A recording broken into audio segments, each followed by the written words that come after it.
শহীদ পরিবার, আহত যোদ্ধা, তাদের প্রতি দায়বদ্ধতা রয়েছে। আমাদের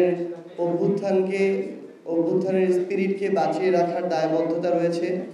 তেমনি একইভাবে যারা আমাদের ডাকে পুরো দেশের মানুষ জীবন দেওয়ার কথা, বিন্দুমাত্র